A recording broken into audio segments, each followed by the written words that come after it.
Well, today is the day that former President Trump said he was going to be arrested. However, it's looking more likely that if there is an indictment, it will not come until next week. Fox 5's Jessica Formoso joins us live from Lower Manhattan with the latest on where things stand tonight. Jess.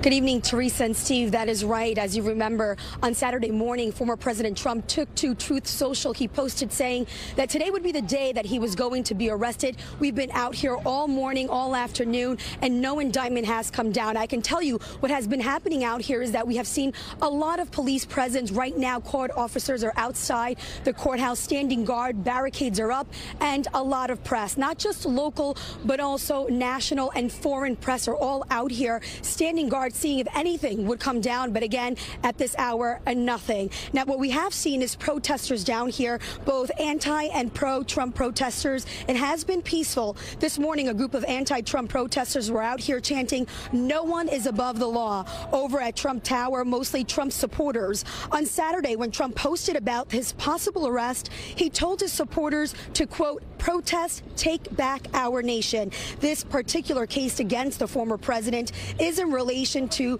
Manhattan DA Alvin Bragg's investigation into a hush money payment made to porn star Stormy Daniels prior to the 2016 presidential election. Now, yesterday, the grand jury heard testimony from one of the last witnesses, attorney Robert Costello, who advised the former president, a longtime fixer Michael Cohen.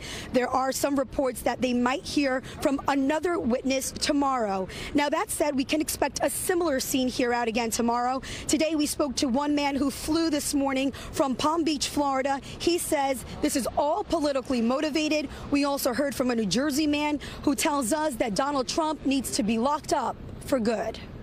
Well, I'm hoping Trump is finally held accountable for the absolute anarchy and tyranny that he has created in this country over the past 6-7 years. It's just horrific what he's done to individuals, to institutions, to our own democracy. Who the hell cares about Stormy Daniels? Her lawyer, Avenatti, went to jail. Cohen, a compulsive liar. What lawyer do you know that isn't a liar? Now, over at Trump Tower, we saw Trump's civil attorney. She came out. Listen to what she had to say about her client. He's the single most resilient person I've ever met. I'm lucky to call him a friend. He was an amazing former president, and he'll be an amazing future president. The amount of attacks this man goes under every day, and he conducts himself with dignity and has continued to press on. He's got a family. Now, although it's been peaceful out here, the NYPD was investigating this morning an anonymous email that said that there were 20 bombs placed in and around the city.